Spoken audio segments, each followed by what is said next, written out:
Hello guys, welcome to SPPS School. Today we see Chapter 10 संविधान का राजनीतिक दर्शन of 11th class Political Science. Watch the video from start to end. If you like the video, then please like and share. आइए हम chapter 10 संविधान का राजनीतिक दर्शन का solution कर लेते हैं। ठीक है, पहले हम इसमें मुख्य बिंदु देख लेते हैं। ठीक है, कानून इसलिए बना है क्योंकि हम लोग समानता का मूल्यवान मानते हैं। ठीक है, कानून इसलिए बना है क्योंकि हम लोग समानता को मूल्यवान मानते हैं। नेक्स्ट पॉइंट देखते हैं। सन 1947 के जापानी संविधान को बोलचाल में शांति संविधान कहा जाता है। ठीक है, सन 1947 के जापानी संविधान को बोलचाल में शांति संविधान कहा जाता है। नेक्स्ट पॉइंट देखते हैं। भारतीय जनता के चुने हुए प्रतिनिधियों से बनी संविधान सभा को ही बगैर बाहरी हस्तक्षेप के भारत संविधान बनाने का अधिकार है। ठीक है, भारतीय जनता के चुने हुए प्रतिनिधियों से बनी संविधान सभा को ही बगैर बाहरी हस्तक्षेप के भारतीय संविधान बनाने का अधिकार है। नेक्स्ट पॉइंट देखते हैं। भारतीय संघ में जम्मू कश्मीर का विलय इस आधार पर किया गया है कि संविधान वेब अनुच्छेद 370 के तहत इस प्रदेश की स्वायत्तता की रक्षा की जाएगी। यह एकमात्र प्रदेश है जिसका अपना संविधान है। ठीक है, यह एकमात्र प्रदेश है जिसका अपना संविधान है। नेक्स्ट पॉइंट देखते हैं। अनुच्छेद के तहत पूर्वोत्तर के प्रदेश नागालैंड का विशेष दर्जा प्रदान किया गया। ठीक है, अनुच्छेद के तहत पूर्वोत्तर के प्रदेश नागालैंड को विशेष दर्जा प्रदान किया गया है। भारत एक बहुभाषिक संघ है। ठीक है, भारत एक बहुभाषिक संघ है।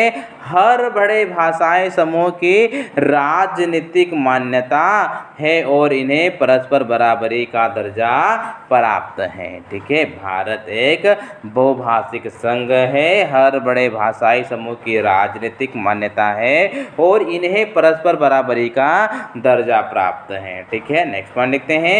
संविधान तैयार करने का पहला प्रयास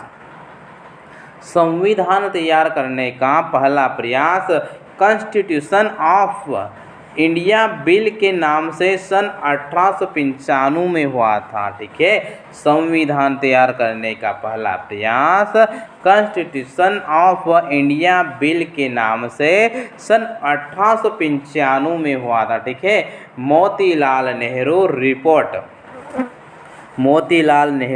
रिपोर्ट 1928 में नागरिकता की धारणा की पुष्टि करते हुए कहा गया कि 24 वर्ष की आयु के हर व्यक्ति को, स्त्री हो या पुरुष, ठीक है, 24 वर्ष की आयु के हर व्यक्ति को, स्त्री हो या पुरुष, लोकसभा के लिए मतदान करने का अधिकार होगा।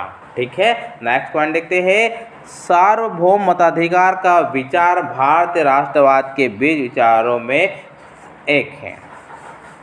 सार्वभौम मताधिकार का विचार भारतीय राष्ट्रवाद के बीज विचारों में एक है। नेक्स्ट पॉइंट देखते हैं। संयुक्त राज्य अमेरिका में सकारात्मक कार्य योजना सन 1964 के नागरिक संयुक्त राज्य अमेरिका में सकारात्मक कार्य योजना सन 1964 के नागरिक अधिकार आंदोलन के बाद आरंभ हुई, जबकि भारतीय संविधान ने इसे लगभग 2 दशक पहले ही अपना लिया था।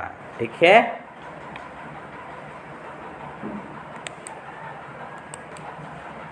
नेक्स्ट क्वेश्चन देखते हैं।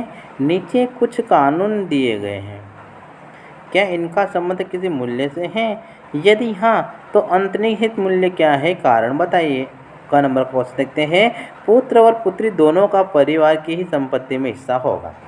पुत्र और पुत्री दोनों का परिवार की संपत्ति में हिस्सा होगा, इसका आंसर देख लेते हैं। इस वाक्य में समानता का मूल्य है, ठीक है, इस वाक्य में समानता का मूल्य है क्योंकि पारिवारिक संपत्ति में पुत्र और पुत्री दोनों का समानता का अधिकार पर बराबर समझा जा सकता है। नेक्स्ट क्वेश्चन देखते हैं।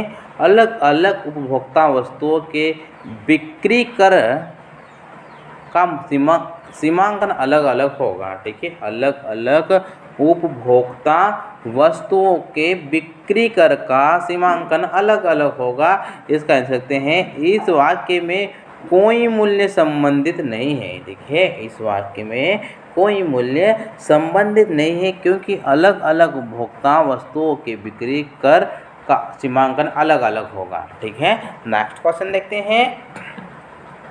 किसी भी सरकारी विद्यालय में धार्मिक शिक्षा नहीं दी जाएगी, ठीक है, किसी भी सरकारी विद्यालय में धार्मिक शिक्षा नहीं दी जाएगी, इसका आंसर देते हैं। इस वाक्य में धर्मनिरपेक्षता का बोध होता है, ठीक है, इस वाक्य में धर्मनिरपेक्षता का बोध होता है क्योंकि इसमें राज्य व धर्म को अलग अलग रखने की बात कही गई है, ठीक है, क्योंकि इसमें राज्य व धर्म को अलग अलग रखने की बात कही गई है, ठीक है। नेक्स्ट देखते हैं। बेगार अथवा बंधुआ मजदूरी नहीं कराई जा सकती है, इसका आंसर देख लेते हैं। भारतीय संविधान के अनुसार किसी व्यक्ति से बेगार अथवा बंधुआ मजदूरी नहीं कराई जा सकती है, ठीक है। नेक्स्ट क्वेश्चन देखते हैं। नीचे कुछ विकल्प दिए जा रहे हैं, बताइए कि इसमें किसका इस्तेमाल निम्नलिखित कथन को पूरा करने में नहीं किया जा सकता है।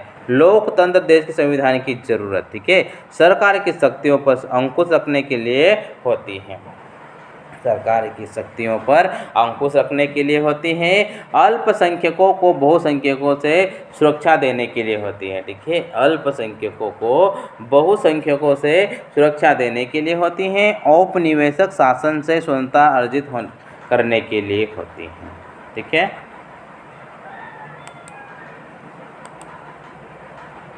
यह सुनिश्चित करने के लिए होती है कि क्षणिक आवेग में दूरगामी के लक्ष्यों से कहीं विचलित न हो जाए, ठीक है। घ नंबर दिया गया शांतिपूर्ण ढंग से सामाजिक बदलाव लाने के लिए होते हैं, तो इसका राइट आंसर आ जाएगा औपनिवेशिक शासन से स्वतंत्रता अर्जित करने के लिए होती हैं, ठीक है। नेक्स्ट देखते हैं। निम्नलिखित में से धर्मनिरपेक्षता का कौन सा सिद्धांत भारत के संविधान में अपनाया गया है। ऑप्शन देते हैं। राज्य का धर्म से कोई लेना देना नहीं है, ठीक है, राज्य का धर्म से कोई लेना देना नहीं है, राज्य का धर्म से नज़दीकी रिश्ता है।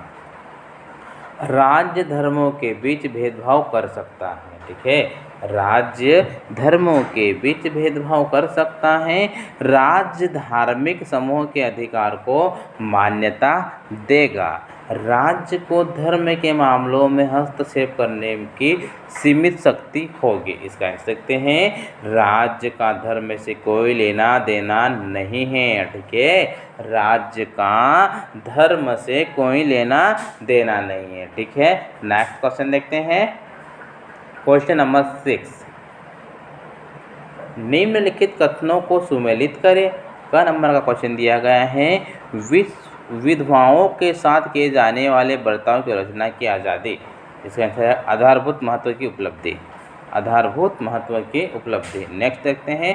संविधान सभा में फैसलों का स्वार्थ के आधार पर नहीं बल्कि तर्क के आधार पर लिया जाना है, ठीक है, संविधान सभा में फैसलों का स्वार्थ के आधार पर नहीं बल्कि तर्क के आधार पर लिया जाना है, तो इसका आंसर आ जाएगा प्रक्रियागत उपलब्धि, प्रक्रियागत उपलब्धि, ठीक है। नेक्स्ट क्वेश्चन देखते हैं। व्यक्तिगत के जीवन में समुदाय के महत्व कम स्वीकार करना, व्यक्ति के जीवन में समुदाय के महत्व कम स्वीकार करना, इसका आंसर आ जाएगा उदारवादी व्यक्तिगत, उदारवादी व्यक्तिगत, ठीक है। नेक्स्ट देखते हैं। अनुच्छेद 370 और 371 धर्म विशेष की जरूरतों के प्रति की संपत्ति में असमान अधिकार पर ध्यान देना। ठीक है।